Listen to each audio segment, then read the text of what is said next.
السلام علیکم۔ وعلیکم السلام۔ سب سے پہلے تو میں آپ کو اس پروگرام کے اندر خوش آمدید کہتا ہوں کہ آپ لوگوں کی رہنمائی کرنے کے لیے یہاں پر تشریف لے کے آئے۔ اللہ تعالیٰ آپ کو اس کا اجر عظیم عطا فرمائے۔ کیسے ہیں آپ؟ ٹھیک ہیں؟ طبیعت سے ٹھیک ہے؟ اچھا مفتی نقیب اللہ صاحب، سب سے پہلے میں آپ سے یہ جاننا چاہوں گا کہ جیسے میں نے تھوڑا سا ابھی عرض کیا ہے اپنے ناقص علم کے مطابق، آپ مجھے بتائیے قرآن و حدیث کی روشنی کے اندر ان 10 ایام کی کیا فضیلت بیان کرتے ہیں اللہ تعالیٰ؟ بسم اللہ والصلاة والسلام علی رسول اللہ، اما بعد فاعوذ باللہ من الشیطان الرجیم، بسم اللہ الرحمن الرحیم۔ الیوم اکملت لکم دینکم واتممت علیکم نعمتی ورضیت لکم الاسلام دینا۔ اللہ رب العزت نے اسلامی تقویم کے اس آخری مہینے کے عشرہ اول کو بے تحاشا اہمیت بخشی، اور یہ بے تحاشا اہمیت کے حامل 10 دن ہیں۔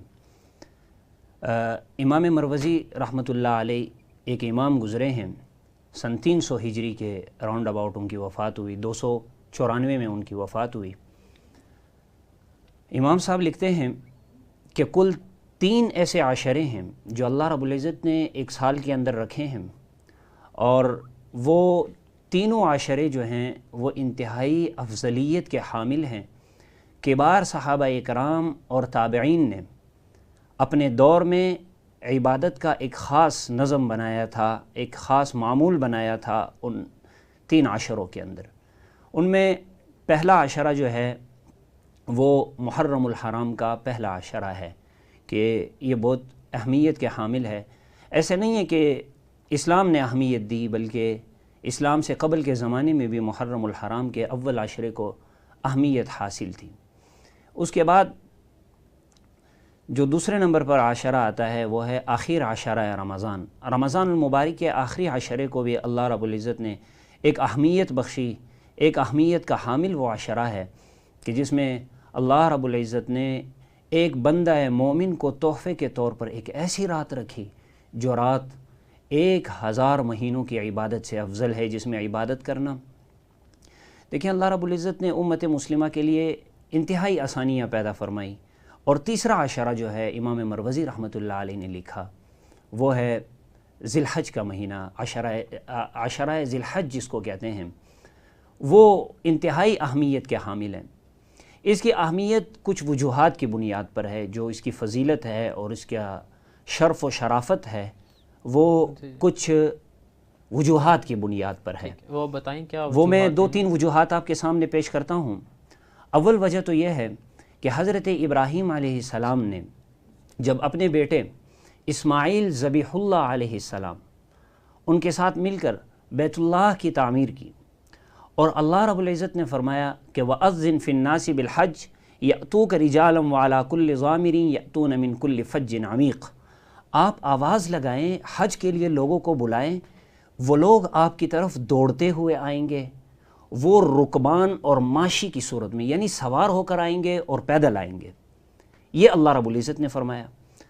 اور آپ دیکھیں کہ اسی مہینے کے اندر، اسی عشرہ ذی الحج کے اندر لوگ حج کی ابتدا کرتے ہیں اور اپنے حج کو اسی ذی الحج کے مہینے میں اختتام کو پہنچاتے ہیں۔ انتہائی اہمیت کا حامل جو یہ مہینہ سمجھا جاتا ہے وہ حج کے حوالے سے ہے۔ آگے چل کر ہم اس پہ بات کریں گے حج کے حوالے سے، اور اس کی حکمتوں کے حوالے سے ہم آگے چل کر پورا دن ہم اس کے اوپر رکھیں گے انشاءاللہ تعالی، جس کے اندر ہم ڈیٹیل سے لوگوں کو حج کے متعلق بتا سکیں، لوگوں کو تفصیل سے بتائیں گے۔ اور دوسرا اہمیت کا حامل یہ مہینہ ہے کہ اس کے اندر اللہ رب العزت نے ایک انتہائی بڑی آزمائش میں جب حضرت ابراہیم علیہ السلام کو ڈالا، یعنی اپنے بیٹے کو، اپنے لخت جگر کو، اپنے پسر کو چھری کے نیچے رکھا، وہ ایک واقعتاً عجیب منظر تھا کہ اللہ رب العزت نے وہ بھی واقعہ اسی مہینے میں پیش آیا، اور اس وجہ سے بھی یہ اہمیت کے حامل ہے۔ اور عبادات میں یہ دونوں عبادتوں کو اہمیت حاصل ہے، ایک اگر فرض ہے تو دوسرے فرضیت کے برابر واجب ہے، یہ دو۔ اور تیسری جو سب سے بڑی بات ہے ہمارے لیے باعث شرف و افتخار ہے، وہ ہے کہ 10 ذی الحج کو یہ دین ہم پر مکمل ہوا۔ جیسے آپ کے سامنے میں نے سورہ مائدہ کی آیت پڑھی، الیوم اکملت لکم دینکم واتممت علیکم نعمتی ورضیت لکم الاسلام دینا، کہ آج میں نے تم پر دین کو مکمل کر دیا، اور اللہ رب العزت نے اپنی رضا کا اعلان کر دیا۔ اور یہ بات جب یہودیوں نے سنی تو وہ حضرت عمر رضی اللہ تعالیٰ عنہ کے پاس آئے اور کہا کہ آپ کو اللہ رب العزت نے تو بہت عیدوں سے نوازا ہے، ایک عید ہم اس کو عید بناتے اگر ہمارے پاس ایسی آیت اترتی ہمارے نبی پر کہ الیوم اکملت لکم دینکم واتممت علیکم نعمتی ورضیت لکم الاسلام دینا، دین مکمل ہو گیا۔ اور اس دن رسول اللہ صلی اللہ علیہ وسلم نے خطبہ حجۃ الوداع ارشاد فرمایا، جس کے اندر رسول اللہ صلی اللہ علیہ وسلم نے فرمایا، آج کے ہمارے اس ٹرانسمیشن سے متعلق جو بات میں نے وہاں سے لی، الا خبردار ان الزمان قد استدار کہیئتہ یوم خلق السماوات والارض، کہ یہ جو زمانہ ہے یہ گھوم رہا ہے جس حیت پر اللہ رب العزت نے جس وقت سے آسمان و زمین کو بنایا، یہ اسی حیت پر گھوم رہا ہے، چل رہا ہے۔ السنۃ اثنا عشر شہرا اربعۃ منہا حرم، اللہ تعالیٰ نے سال 12 مہینے کا بنایا، دیکھیں 12 مہینے کا، اور ان میں 4 مہینے جو ہیں وہ اشہر حرم ہیں، یعنی حرمت والے مہینے ہیں۔ اس پہ بھی ہم چل کے آگے ابھی بحث کرنے والے ہیں کہ حرمت کے مہینے کیسے ہیں اور کس حساب سے ہیں اور اس کی کیا حکمتیں ہیں اور کیا فلسفہ ہے اس کا، اس کو ہم چل کر بیان کریں گے۔ تو رسول اللہ صلی اللہ علیہ وسلم نے فرمایا ثلاث متتالیات ذو القعدۃ وذو الحجۃ والمحرم ورجب مضر الذی بین جمادی و شعبان۔ تو رسول اللہ صلی اللہ علیہ وسلم نے یہ 4 مہینے بتلائے کہ یہ حرمت والے ہیں، اور اللہ رب العزت نے جتنے فریضے مسلمانوں کو دیے تو ان فریضوں کے حساب سے اگر لگایا جائے تو یہ واقعتاً عشرہ ذی الحج انتہائی اہمیت کے حامل ہے۔ ٹھیک ہے، اچھا مفتی عبداللہ صاحب میں آپ کے پاس آتا ہوں۔ جیسا کہ مفتی نقیب اللہ صاحب نے بتایا کہ اس کے اندر 2 کچھ اہم پوائنٹس انہوں نے ڈسکس کیے، جس کے اندر ایک سب سے بڑا اہم ریزن تو یہ ہے کہ اللہ تعالیٰ نے اس دن ہمارے لیے دین اسلام کو پسند فرمایا اور ہمارے پر یہ اعلان کیا کہ کہتے میں نے تمہارے دین کو آج تمہارے لیے مکمل کر دیا۔ یہ ایک مسلمان کے لیے بہت بڑی خوشی کا سبب بھی ہے، اور ہونا بھی چاہیے کہ جو ایک خدا کو مانتا ہے اور اللہ کے نبی کریم صلی اللہ علیہ وسلم پر ایمان لایا ہے، اس دن اللہ تعالیٰ نے اس کے اوپر اپنے سارے احکامات نازل کر دیے۔ اچھا، اس کے علاوہ 2 اور واقعات ذی الحج کے اندر ہوئے، جس میں سے ایک حضرت ابراہیم نے اپنے بیٹے حضرت اسماعیل کی قربانی دی اور دوسروں نے بیت اللہ کی تعمیر کی۔ تو کیا آپ بتا سکتے ہیں کہ بیت اللہ کی تعمیر کس دن ہوئی تھی اور حضرت ابراہیم علیہ السلام نے ذی الحج کی کس ڈیٹ کو اپنے بیٹے حضرت اسماعیل کی قربانی دی تھی؟ نحمدہ و نصلی علی رسولہ الکریم، اما بعد، فاعوذ باللہ من الشیطان الرجیم، بسم اللہ الرحمن الرحیم۔ سب سے پہلے جو ہے نا، میں آپ حضرات کا بہت مشکور ہوں کہ آپ نے مجھے اپنے پروگرام میں انوائٹ کیا۔ تو 10 ذی الحجہ کے بارے میں یہ ہے کہ یہ بہت ہی احترام اور عظمت کا دن ہے۔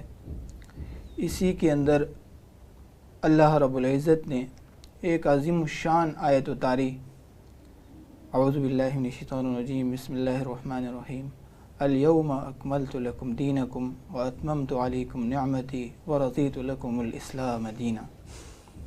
اللہ رب العزت نے اتنی عظیم الشان آیت اس دن اتاری، اور اسی دن اللہ رب العزت نے اپنے خلیل ابراہیم علیہ السلام کو بیت اللہ کی تعمیر کا شرف بخشا۔ اور اسی دن اللہ رب العزت نے جو ہے حضرت اسماعیل ذبیح اللہ علیہ السلام کو اپنی راہ میں قربان ہونے کا اور ان کی قربانی کو قبول ہونے کا شرف بخشا۔ اور اسی کی یاد میں آج مسلمان یہاں پر بھی اور مکہ شریف میں بھی جو ہے نا قربانی کا عمل پیش کرتے اللہ کی بارگاہ میں۔ صحیح ہے۔ اچھا، جیسے آپ نے بتایا کہ 10 ذی الحج کا ہی دن تھا کہ جس دن اللہ تعالیٰ نے قربانی کا حکم بھی دیا، اور 10 ذی الحج کا ہی دن تھا کہ جس دن اللہ تعالیٰ نے تعمیر کا حکم دیا کہ تو آپ لوگ کعبے کی تعمیر کرو تاکہ پاک لوگ اس کی طرف آ سکے۔ اللہ تعالیٰ نے قرآن پاک میں جگہ جگہ اس واقعے کا ذکر فرمایا ہے کہ ہم نے ابراہیم علیہ السلام اور ان کے بیٹے کو کہا کہ آپ کعبے کی تعمیر کریں تاکہ پاک لوگ اس کے اندر داخل ہو سکیں، اپنے رب کے گھر کا طواف کر سکیں۔ ٹھیک ہے، اور تیسری چیز تو ڈیفینیٹ سی بات ہے ہمارے لیے وہ عید کا دن بھی ہوتا ہے۔ اچھا، مجھے یہ بتائیے گا کہ ہم اس کو ایک دن ڈیٹیل سے ڈسکس بھی کریں گے، لیکن اب جیسے قربانی کی بات ہوئی ہے، مفتی نقیب اللہ صاحب مجھے بتائیے گا کہ قربانی کے لیے مین کیا شرائط ہیں کہ کس شخص کے اوپر قربانی واجب ہوتی ہے؟ قربانی جو ہے وہ ایسے شخص پر واجب ہے جو عاقل ہو، بالغ ہو، سب سے پہلی شرط وہ مسلمان ہو، کیونکہ غیر مسلم جو ہے وہ احکامات شرعیہ کا مکلف نہیں ہے۔ ٹھیک ہے، عاقل ہو، بالغ ہو، ٹھیک ہے، اور صاحب وسعت ہو، صاحب حیثیت ہو، جو شریعت نے حدود مقرر کی. اگر ایسا شخص ہے تو اس کے اوپر قربانی واجب ہے ٹھیک ہے، اور وہ قربانی کر سکتا ہے. ہاں اگر کوئی شخص وہ یہ چاہتا ہے کہ میں رسول اللہ صلی اللہ علیہ وسلم کی طرف سے قربانی کروں، ایک قربانی امت محمد صلی اللہ علیہ وسلم کی طرف سے کروں، تو ایسے شخص کے لیے ثواب ہی ہے اور قربانی جو ہے اس کی ہو جائے گی. بہرحال واجب قربانی ایک ہی ذمے میں ہے. ٹھیک ہے. اس کے لیے صاحب نصاب ہونا ضروری ہے؟ صاحب نصاب ہونا ضروری ہے اس کے لیے، ٹھیک کہ ضرورت سے زائد مال تجارت ہو یا ضرورت سے زائد مکان ہو اور صاحب نصاب ہو، ٹھیک ہے، تو اس شخص کے اوپر قربانی واجب ہے. اور اس کے علاوہ اگر وہ صاحب نصاب نہیں ہے ٹھیک ہے، اور اس کے پاس نہیں ہے کچھ بھی، تو شریعت کسی کے اوپر زور نہیں ڈالتی کہ آپ لازمی طور پر قربانی کریں. جیسے مفتی نقیب اللہ صاحب نے بتایا کہ یہ ایک واجب ہے، لیکن اس کے ساتھ تاکیدی سنت بھی ہے. اللہ کے نبی کریم صلی اللہ علیہ وسلم نے فرمایا، ایک 10 ذی الحج کے اندر آپ خطبہ دے رہے تھے تو آپ نے فرمایا تم میں سے جو شخص صاحب استطاعت ہو اور اس کے باوجود وہ قربانی نہ کرے تو اس کے لیے لازم ہے کہ وہ ہماری عیدگاہوں کی طرف نہ آئے. جی، اللہ کے نبی نے آج تک کسی کو منع نہیں فرمایا کہ وہ ہماری عیدگاہ کی طرف نہ آئے یا نماز نہ پڑھے، لیکن اللہ کے نبی کریم صلی اللہ علیہ وسلم اس شخص سے اس قدر برہم ہوئے کہ جس نے استطاعت کے باوجود قربانی نہ کی تو اللہ کے نبی کریم صلی اللہ علیہ وسلم نے فرمایا کہ وہ ہماری قربان گاہوں کی طرف ہی نہ آئے، عیدگاہوں کی طرف نہ آئے. بالکل. ٹھیک ہے. اچھا مجھے مفتی عبداللہ صاحب یہ بتائیے گا کہ جو ہے ایک شخص ہے جس کے پاس ایکسٹرا مال بھی پڑا ہے لیکن اس نے قرض بھی دینا ہے، جی، تو جو اس کا نصاب ہوگا وہ پہلے جو اس کے پاس مال پڑا ہے وہ اس سے قرض نکال کر ہوگا، اس کو حساب لگانا ہوگا، یا قرض کے علاوہ وہ حساب لگا سکتا ہے؟ جی، بسم اللہ الرحمن الرحیم. اگر ایک آدمی ایسا ہے کہ اس کے اوپر قرض ہے ٹھیک ہے، اور ایکسٹرا مال بھی ہے، ٹھیک ہے، تو اس قرض کو نکال کر اس کے علاوہ ٹھیک ہے، اس کا حساب ہوگا. ٹھیک ہے. یعنی بالفرض اگر کسی کے پاس 1,00,000 روپے ہے، اس نے 50,000 قرض بھی دینا ہے تو پہلے قرض دے گا، اس کے بعد جو 50,000 روپے اس کے پاس پڑا ہوگا اس میں سے پھر وہ دیکھے گا وہ صاحب نصاب ہے یا نہیں ہے. ٹھیک ہے. ایک بات درمیان میں کروں گا کہ جی جی، جو صاحب نصاب ہے صرف ٹھیک ہے. پیسوں میں نہیں ہوگا، ٹھیک ہے، اس میں سونا چاندی جو ٹھیک بھی ہے. آپ کے پاس مالیت کی چیزیں ہیں ٹھیک ضرورت ہے. کے علاوہ ٹھیک ہے، نصاب جو ٹھیک ہے. عام نصاب ہے وہی ہوگا. ٹھیک ہے. وہ تو ہم نے ایک ایگزامپل کے طور پہ لیا نا، کسی کے پاس 1,00,000 روپے ہے جی. تو 1,00,000 کی مالیت کا سونا ہو سکتا ہے، 1,00,000 کی مالیت کی چاندی ہو سکتی ہے بالفرض، ٹھیک ہے، یا اس کے پاس ایکسٹرا کوئی چیز پڑی ہو سکتی ہے دور حاضر کی جو اس کی ضرورت کے اندر نہ ہو اور سال ہو گیا ہو وہ اس کے استعمال کے اندر نہ آئی ہو، تو اس کی جو ہے نا ویلیو آف منی کو کلیکٹ کیا جائے گا. اور قربانی بھی قربانی والے دن کی بات ہے، ٹھیک ہے، یعنی 10 ذی الحجہ کو اگر اس کے پاس اتنی مالیت ہے. ٹھیک ہے. اچھا اگر کسی کے پاس اتنی مالیت تھی اور اس نے 9 ذی الحجہ یا 8 ذی الحجہ کو خرچ کر لی، ہاں، تو کیا اس پر بھی واجب ہوگی یا نہیں ہوگی؟ کیونکہ آپ نے ایک بات کی ہے کہ 10 دن کا اس کے اوپر نہیں ہوگی، کیونکہ حکم جو جس دن کے بارے میں ہے نا وہ 10 ذی الحجہ ہے. 10 ذی الحجہ کو اگر اس کے پاس اتنی مالیت ہے ٹھیک ہے، تو اس کے اوپر لازم ہے. ٹھیک ہے، اور ہر بندے کو پتہ ہے کہ میرے ساتھ کیا ہونا ہے کیا نہیں ہونا. اگلے دن میرے پاس اگر کسی بالفرض کسی بندے نے ٹھیک ہے، جانور لے لیا ہے لیکن وہ 10 ذی الحجہ سے پہلے اس کے حالات خراب ہو گئے ہیں تو بھی اگر قربانی کی نیت سے لیا ہے تو اس کو قربان کرنا پڑے گا. چلیں ٹھیک ہے، جزاک اللہ. اچھا مجھے سامعین ابھی یہاں پر وقت ہوا چاہتا ہے ایک بریک کا، ہمارے ساتھ جڑی رہیے، انشاءاللہ تعالیٰ آپ سے ملاقات ہوگی بریک کے بعد اور جانیں گے مزید ذی الحجہ کے حوالے سے معلومات.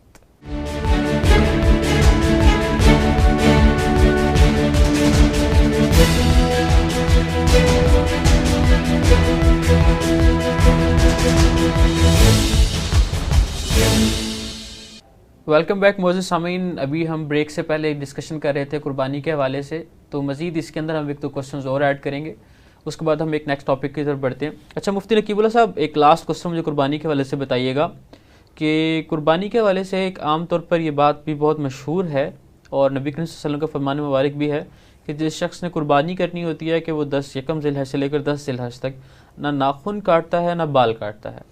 اس کے حوالے سے مجھے حدیث یا قرآن پاک سے مکمل تفصیلی بیان آپ دے دیں مختصراً تاکہ سننے والوں کا بھی بھلا ہو سکے. یہ ایک مسئلہ میں واضح کرتا چلوں کہ یکم ذی الحجہ سے لے کر جو 10 ذی الحجہ تک ہے وہ آپ ناخن بھی نہیں کاٹ سکتے، بال بھی نہیں تراش سکتے. ٹھیک ہے، یہ مستحب عمل ہے ٹھیک ہے، اور مستحب عمل ہے کہ یہ کہا گیا کہ آپ ایسا کریں. اس کی ایک حکمت ہے، ایک وجہ ہے، وہ یہ ہے کہ ان دنوں کے اندر حجاج اکرام حج کرنے جاتے ہیں. ٹھیک ہے، اور حج کی آپ کو معلوم ہوگا یہ ایک عاشقانہ عبادت ہے، بالکل ایسے ہی ہے. اور ایسی عبادت ہے کہ جن کے اندر لوگ اللہ کے عشق میں منہمک ہوتے ہیں. ٹھیک ہے، تو وہ وہاں پہ نہ بال کاٹتے ہیں، نہ وہاں پہ خوشبو لگاتے ہیں، وہ احرام کی حالت میں جاتے ہیں. تو جو لوگ غریب ہیں، جو نہیں جا سکتے، تو ان کو یہ کہا گیا کہ آپ تشبہ اختیار کریں ان لوگوں کی کہ جو حجاج ہیں، جو حج کرنے گئے ہیں، تاکہ تشبہ کی وجہ سے اللہ کی رحمت آپ کی طرف متوجہ ہو جائے. ٹھیک ہے، کیونکہ رسول اللہ صلی اللہ علیہ وسلم کی حدیث ہے من تشبہ بقوم فہو من، جو جس قوم کی مشابہت اختیار کرتا ہے وہ ان میں سے ہو جاتا ہے. ٹھیک ہے، تو تشبہ اختیار کرنے کی یہی صورت ہے. ہم بھی ناخن نہیں کاٹتے اور بال نہیں کاٹتے، ٹھیک ہے، اور یوں کر کے ہمیں ایک تشبہ حاصل ہو جاتی ہے تاکہ اللہ کی رحمت بھی ہماری طرف متوجہ ہو. ٹھیک ہے. یہ تو بالکل آپ نے ایسی بات کی. اللہ تعالیٰ چاہتا ہے کہ جو اس کے بندے ہیں وہ شاک کی حالت کے اندر اللہ سے عشق کرتے ہوئے، جیسے اللہ تعالیٰ قرآن پاک فرماتے ہیں میرے بندے مجھے تجھ سے محبت ہے، تجھے بھی میری محبت کا واسطہ، تو مجھ سے محبت کر. کتنا خوبصورت کلام ہے اور کتنی بڑی بات ہے. جی تو اللہ تعالیٰ چاہتے ہیں کہ جو اللہ سے بندے اللہ کے محبت کرنے والے ہیں وہ اللہ تعالیٰ سے ملنے کے لیے دنیا سے غافل ہو کر، دنیا کی خوشبوؤں سے، لذات سے غافل ہو کر، ہر چیز کو چھوڑ چھاڑ کر عاشقوں کی طرح اللہ سے ملنے کو وہاں پر جائیں. اور اللہ تعالیٰ ایسے ہی لوگوں کے لیے قیامت الدین اعلان فرمائے گا. فرشتے اعلان کریں گے جب عرش زمین پر آئے گا تو اللہ تعالیٰ کے فرشتے اعلان کریں گے کدھر ہیں وہ لوگ جو دنیا میں خدا سے محبت کیا کرتے تھے. اللہ آج ان کے لیے عرش کا سایہ میسر ہے، وہ آئیں اور اپنے رب کے عرش کے سائے کے اندر آ جائیں. یہ مقام ان خاص لوگوں کے لیے ہوگا جو صرف اللہ سے محبت کیا کرتے تھے. واقعی میں اللہ تعالیٰ بہت بڑے قدردان ہیں اور محبت کرنے کا صلہ بھی دینے والے ہیں قیامت والے دن. اور دنیا کے اندر بھی اللہ تعالیٰ اپنے عاشقوں کو اسی طریقے سے نوازا کرتے ہیں. اچھا مفتی عبداللہ صاحب، میرا ایک سوال ہے کہ جیسے میں ابھی مفتی نقیب اللہ صاحب سے پوچھا کہ یہ تو ان کے لیے مسئلہ واضح ہو گیا کہ جنہوں نے قربانی کرنی ہے، ٹھیک ہے، اور یہ مستحب عمل ہے. جی.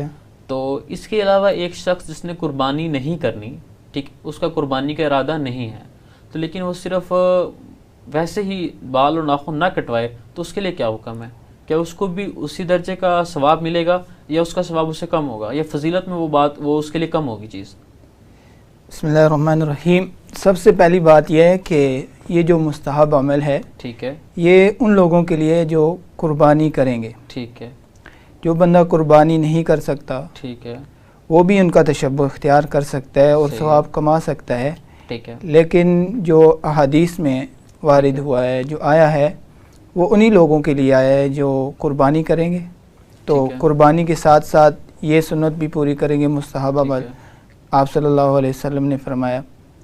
تو اس طرح ان کو حج کرنے والوں کے ساتھ تشبہ اختیار ہوگا. عام آدمی بھی ثواب حاصل کر سکتا ہے، ٹھیک ہے، لیکن یہ صرف قربانی کرنے والوں کے سے ان کے لیے. اچھا مفتی نقیب اللہ صاحب، ایک لاسٹ کویسچن پھر ہم اس ٹاپک کو وائنڈ اپ کرتے ہیں. میں آپ سے یہ پوچھنا چاہوں گا کہ جیسے ہم جمعے والے دن ناخن کو تراشتے ہیں جی سنت سمجھ کر اور ثواب کی نیت سے نا، جی، اور جب یہ جمعہ جو آئے 1 ذی الحج سے لے کر 10 ذی الحج کے درمیان میں، جی، تو کیا اس دن ایک شخص اس نے قربانی نہیں کرنی، ٹھیک ہے، جی، تو وہ اس کے اندر کس چیز کو پرائرٹی پہ دے؟ ایک تو کہ جمعے والے دن کی سنت کو یا اس 10 ذی الحج والی سنت کو؟ دیکھیں یہ جو 10 ذی الحج کا جو استحباب ہے، مستحب ہونا ہے، ٹھیک ہے، یہ عشق کی وجہ سے ہے. ٹھیک ہے. اور شرعی مسئلے سے اگر آپ کو واقف کرتا چلوں آپ کو اور ناظرین کو، تو شرعی مسئلہ یہ ہے کہ اگر کسی شخص کے ناخن اتنے بڑے ہوئے ہیں کہ وہ بالکل حد کراہت تک پہنچ چکے ہیں، تو اس شخص پر لازم ہے وہ ناخن کاٹے.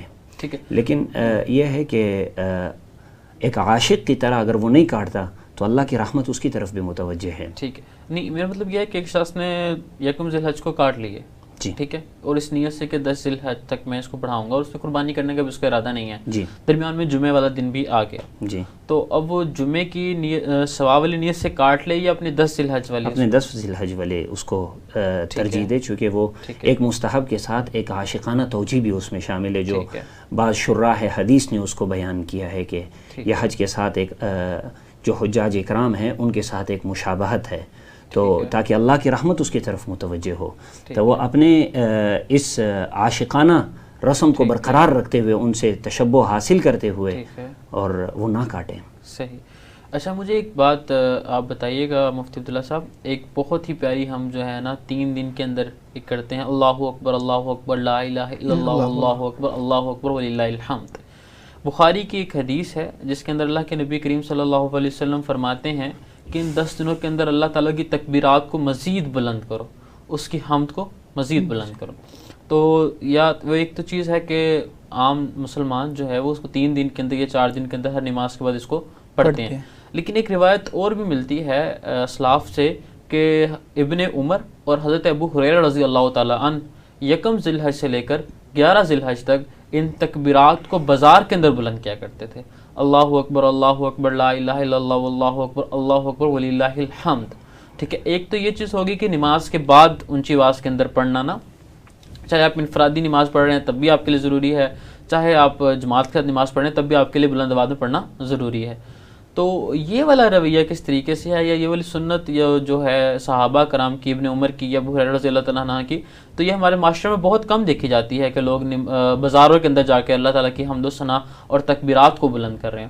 تو زیادہ تر عمومی طور پہ صرف وہ نماز کے بعد والی سنت ہی اپنائی جاتی ہے، تو اس سنت کے حوالے سے آپ تھوڑی سی روشنی ڈالیں۔ بسم اللہ الرحمن الرحیم، بہت اچھا کوسچن کیا آپ نے۔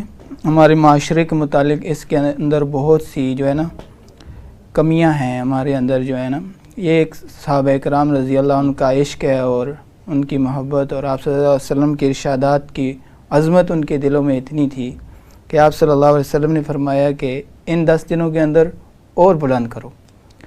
کون کہہ سکتا ہے کہ صحابہ کرام رضی اللہ عنہ نے پہلے یہ اللہ کی عظمت بیان نہیں کی ہوگی، لیکن انہوں نے ایک بہت ہی عمدہ انداز میں حضرت ابن عمر رضی اللہ عنہ جو کہ اللہ کے رسول صلی اللہ علیہ وسلم کی ہر سنت کو پورا کرنے میں مشہور و معروف ہیں۔ حضرت عائشہ رضی اللہ تعالیٰ عنہ بھی فرماتی ہیں کہ میں نے رسالہ نبوت کے بعد عبداللہ بن عمر سے زیادہ کوئی فقیہ نہیں دیکھا۔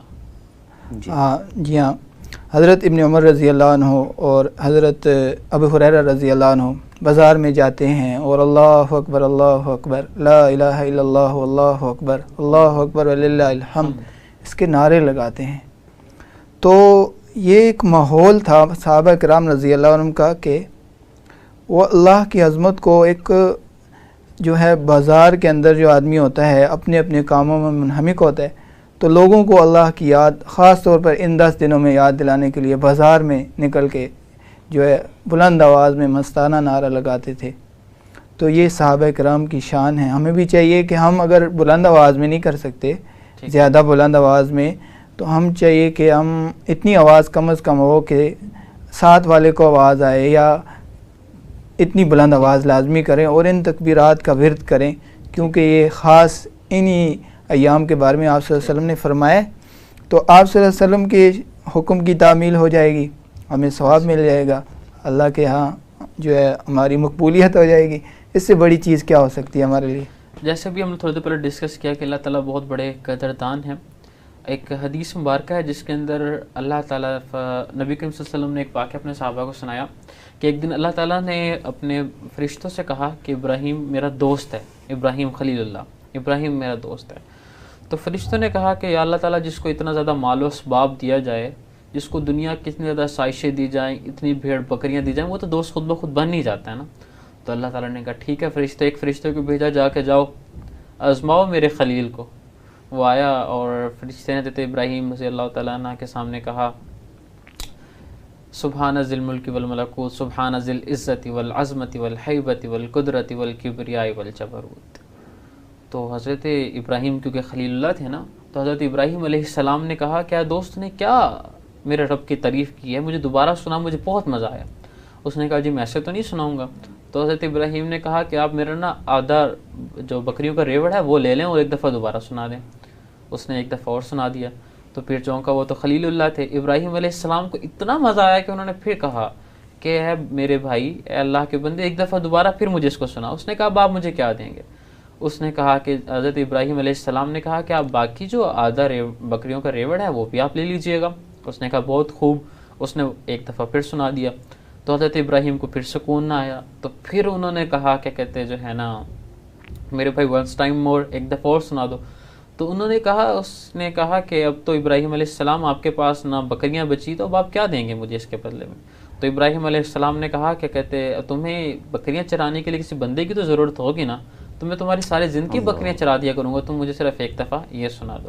تو اس فرشتے نے کہا ابراہیم علیہ السلام آپ کو مبارک ہو کہ اللہ تعالیٰ کی طرف سے ایک امتحان تھا اور آپ نے امتحان کامیاب کر لیا، اور اللہ تعالیٰ نے بھی کہا تھا کہ جاؤ جا کر پوچھو میرے ابراہیم کے سامنے تعریف کرو اور دیکھو وہ میرے نام کے کیا دام لگاتا ہے۔ اور ابراہیم علیہ السلام کا یہ عشق تھا کہ انہوں نے اپنی پوری ذات زندگی بھر کے لیے قربان کر دی اللہ کے تعالیٰ کے نام کے لیے۔ تو اسی سلسلے میں آپ سے بھی مفتی نقیب اللہ صاحب آپ سے مختصراً چاہوں گا کہ آپ اس کو بتائیں، یہ ایک اللہ تعالیٰ سے عشق کا اظہار ہے کہ اللہ تعالیٰ کی حمد و ثنا کو بیان کرنا۔ تو یکم ذی الحج سے لے کر 10 ذی الحج کے متعلق جو یہ ایک اسلاف کی سنت تھی، صحابہ کرام کا وہ تھا معمول تھا جو بہت کم ہو چکا ہے، آپ مختصراً 1-1.5 لائن کے اندر تھوڑا سا اس کو کر دیں۔ عشرہ ذی الحج سے متعلق جو ہمارے سے منسلک جو کام کرنے کے ہیں وہ یہی ہے کہ ہم زیادہ سے زیادہ اعمال کریں، نیک اعمال کریں۔ نہیں آپ تکبیرات کے حوالے سے بتا دیں۔ تکبیرات یہی ہے کہ تکبیرات جو ہیں وہ بھی جو میں پہلے بات عرض کر چکا ہوں کہ وہ ایک حاجیوں کے ساتھ جو ایک مناسبت ہے، اور حضرت ابراہیم خلیل اللہ کی ان اداؤں کو زندہ کرتے ہوئے ان تکبیرات کی کثرت صحابہ کرام فرماتے تھے اور اسلاف فرماتے تھے، اور یہی کثرت تھی کہ وہ بازاروں کے اندر جاتے لوگوں کو غفلت سے جگانے کے لیے اور لوگوں کو دنیاوی مشاغل سے دور کرنے کے لیے کہ آؤ دین کی طرف۔ امام ابن تیمیہ کی ایک بات یاد آئی، وہ فرماتے ہیں کہ ذی الحج کے پہلے 10 دن جو ہیں ان کے دن رمضان کے آخری عشرے سے افضل ہیں، اور رمضان کی راتیں جو ہیں وہ ذی الحج کی راتوں سے افضل ہیں۔ اور دیکھیں اتنی افضل گھڑیوں کے اندر اگر ہم ان کو واقعتاً قدردان بن جائیں اور ہم ان کو قدر والے گردانیں تو یقیناً عند اللہ اس کا بڑا مرتبہ ہوگا اور عظیم المرتبہ گردانے جائیں گے۔ اچھا، ان 10 دنوں کے اندر ایک دن بہت عظمت کا حامل ہے جسے یوم عرفہ بھی کہا جاتا ہے، جس کے اندر نبی کریم صلی اللہ علیہ وسلم نے فرمایا کہ جو شخص یوم عرفہ کا روزہ رکھے گا وہ روزہ اس کے 2 سال کے گناہوں کے کفارہ ہو جائے گا، وہ اس کے 2 سال کے گناہوں کو مٹا دے گا، 1 سال جو گزشتہ اور 1 سال جو آئندہ آنے والا ہے۔ یعنی میرے خیال سے اگر ہم تھوڑی سی تحقیق کریں یا علمی جائزہ لیں تو اور کسی ایسے روزے کو اتنی فضیلت حامل نہیں ہے کہ کہتے جو ایک روزہ 2 سال کے لیے کافی ہو جائے۔ تو اس روزے کے حوالے سے اب میں چاہوں گا کہ آپ یوم عرفہ کے روزے کے حوالے سے تھوڑا سا ہمارے سننے والوں کو دیکھنے والوں کو بتا دیں۔ بسم اللہ الرحمن الرحیم۔ آپ نے جو حدیث بیان کی ہے ترمذی شریف کی حدیث ہے حضرت ابو ہریرہ رضی اللہ تعالیٰ عنہ سے، اس میں یہی ہے کہ باقی دنوں کے روزے جو ہیں ان کا ثواب تو 1 سال کے روزوں کے برابر ہے، لیکن جو ذی الحج کی 9ویں تاریخ یوم عرفہ تھا، عرفہ کے دن کا روزہ ہے، ٹھیک ہے، اس کی فضیلت یہ ہے کہ 1 سال پچھلا 1 سال ماہ بعد، ٹھیک ہے، اس کے روزہ رکھنے کی فضیلت کی وجہ سے آپ کے گناہ معاف ہو جائیں گے۔ ٹھیک ہے، تو یہ ترمذی شریف کی حدیث ہے، ٹھیک ہے، اس کے اندر اس کی عظمت کو بیان کیا گیا ہے۔ ٹھیک ہے، تو یوم عرفہ جو ہے یہ بہت ہی عظمت اور فضیلت والا دن ہے۔ صحیح، اسی دن کے جو ہے نا بارے میں فرمایا گیا ہے کہ اگر آپ اور 10 دنوں کے اندر غفلت کی وجہ سے روزے نہیں رکھ سکتے صحیح، تو یہ ایک آپ کے پاس آخری چانس ہے، ٹھیک ہے، کیونکہ اگلا دن تو 10 ذی الحجہ عید کا ہے، ٹھیک، تو یہ آخری چانس ہے۔ آپ فضائل یعنی کہ دین کے اندر اللہ رب العزت نے ٹھیک، کامیابیاں کمانا اور نیکیاں کمانا ٹھیک، یہ بہت آسان کر دیا۔ ٹھیک ہے۔ اچھا مفتی نقیب اللہ صاحب، جیسے بھی ہم یوم عرفہ کے حوالے سے بات کر رہے تھے کہ عام لوگوں کے لیے تو یوم عرفہ کا ہے اور اس کے اندر جو ہے حاجیوں کے لیے یہ روزہ نہیں ہوتا، کہ ایک دن حدیث مبارکہ ہے کہ جس کے اندر نبی کریم صلی اللہ علیہ وسلم کے پاس صحابہ کرام ایک پیالہ لے کر آئے، کیونکہ وہ ادب کی وجہ سے ڈائریکٹ نہیں پوچھتے تھے، تو انہوں نے پانی پیش کیا کہ اگر نبی کریم صلی اللہ علیہ وسلم کا روزہ ہوگا تو آپ اس کو نہیں پئیں گے، لیکن نبی کریم صلی اللہ علیہ وسلم نے اس کو پی لیا اور اس بات سے ظاہر کیا کہ حاجیوں کے لیے اس دن کا روزہ نہیں ہے۔ اچھا مجھے اس کے حوالے سے بتائیے گا کہ آپ اس حدیث کا کوئی ریفرنس وغیرہ اس روزے کے حوالے سے کوئی ایک دینا چاہیں تو۔ باب الحج تقریباً صحاح ستہ کے اندر تمام جو محدثین ہیں انہوں نے قائم کیا ہے، اور اس میں رسول اللہ صلی اللہ علیہ وسلم کے حج کو بھی بیان فرمایا۔ اس حدیث کے حاشیے اور تشریح کے حوالے سے یہی ہے کہ رسول اللہ صلی اللہ علیہ وسلم کے پاس ہدی تھی، وہ جانور تھا کہ رسول اللہ صلی اللہ علیہ وسلم نے قربان کرنا تھا وہاں قربان گاہ میں۔ تو چونکہ رسول اللہ صلی اللہ علیہ وسلم کے پاس جانور تھا تو صحابہ اکرام نے پوچھا کہ آیا ہمارے پاس بھی جانور ہیں، اب دیکھیں کہ رسول اللہ صلی اللہ علیہ وسلم کا روزہ ہے یا نہیں، ہم رسول اللہ صلی اللہ علیہ وسلم کے عمل کو معلوم کریں۔ تو صحابہ اکرام نے استفسار تو نہ فرمایا، البتہ ایک پیالہ ٹھنڈے پانی کا پیش کیا کہ رسول اللہ صلی اللہ علیہ وسلم اس کو پیتے ہیں یا نہیں۔ آپ صلی اللہ علیہ وسلم نے اس کو پیا اور یہ پیغام دیا کہ وہ حاجی کہ جس کے پاس جانور ہوگا، ہدی ہوگی، اس کے لیے یہ نہیں ہے کہ وہ روزہ رکھے یوم عرفہ کو، اور یوم عرفہ کو باقی جو لوگ ہیں جو حج نہیں کر سکتے ان کے لیے یہی ہے کہ وہ روزہ رکھیں۔ ٹھیک ہے، اچھا ماشاءاللہ ہم نے بہت ہی پیاری گفتگو کی اور بہت سے ہم نے مسائل سیکھنے کی کوشش بھی کی آپ مفتیان کرام سے، اور ہمارے سننے والوں کو دیکھنے والوں کو بھی اس کا بہت زیادہ فائدہ ہوا ہوگا۔ اچھا میں چاہوں گا کہ مختصراً آپ مفتی عبداللہ صاحب مجھے آپ یہ بتا دیں کہ ہمارے سننے والوں کو میسیج دے دیں کہ ہمیں یہ 10 دن کس طریقے سے گزارنے چاہیے اور کوئی خاص پیغام مختصراً دینا چاہیں۔ بہت ہی اچھا کوسچن ہے ہمارے جو معزز سامعین، ہمیں جو ہے نا یہ جو 10 دن ہیں، ویسے تو سال سارا اللہ رب العزت نے کامیابیوں اور رحمتوں کو گزارنے جو ہے حاصل کرنے اور پانے کے لیے اللہ رب العزت نے بہت سے مواقع دیے ہیں، لیکن جیسا کہ حدیث میں ہے اور جیسا کہ والفجر ولیال عشر، اللہ رب العزت نے ان 10 دنوں کی قسم کھائی ہے۔ محدثین مفسرین اسی بات پہ اتفاق کرتے ہیں۔ تو ہمیں جو ہے ان 10 دنوں کی فضیلت اہمیت کو جاننا چاہیے۔ ٹھیک ہے، ہم دیکھ رہے ہیں ہمارے ساتھ سے کتنے لوگ جو ہیں وہ اللہ رب العزت کو راضی کرنے کے لیے، کامیابیاں پانے کے لیے، اللہ کے در پہ حاضری دینے کے لیے یہاں سے روانہ ہوتے ہیں۔ ہمارے کتنے سامعین ہوں گے وہ جو یہاں سے نہیں جا سکتے، کسی کے پاس وقت نہیں ہے، یا کسی کے پاس دولت نہیں ہے، کسی کے پاس صحت نہیں ہے، کسی کے پاس کوئی بھی مجبوری ہے جس کی وجہ سے وہ نہیں جا سکتا، کسی کا ویزا نہیں لگتا۔ تو ہم یہاں پر رہ کر بھی جو ہے ان 10 ایام کی فضائل کو حاصل کر سکتے ہیں۔ سب سے پہلے ہمیں یہ چاہیے کہ ہم نمازوں کی طرف آ جائیں، ٹھیک ہے، اپنے اللہ کو راضی کرنے کی طرف آ جائیں، پھر ہم جو ہے اللہ کے ذکر کی طرف آ جائیں، آپ صلی اللہ علیہ وسلم کے درود کی طرف آ جائیں۔ ٹھیک ہے۔ اچھا مفتی نقیب اللہ صاحب صرف مختصراً 1 منٹ کے اندر آپ کوئی ایک میسیج دینا چاہیں سننے والوں کو ان 10 دنوں کے حوالے سے، میں تاکہ ہم اس کو وائنڈ اپ کر سکیں۔ ناظرین کو ایک پیغام دوں گا، وہ یہی ہے کہ جس طرح اللہ اور اللہ کے رسول نے جتنے ہمیں انعامات ان 10 دنوں کے حوالے سے دیے، واقعتاً اگر ہم ان انعامات کو اپنے دل میں اتاریں تو انشاءاللہ اللہ کی ذات سے امید ہے کہ اللہ ہمیں عبادت کرنے کا ایک توفیق نصیب فرمائیں گے اور ہم اس میں عبادت کریں۔ بہت شکریہ، آپ نے بہت ہی خوبصورت بات کی۔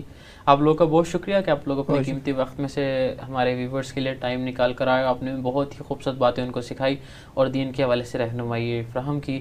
اسی کے ساتھ ساتھ آپ دونوں کا بہت شکریہ۔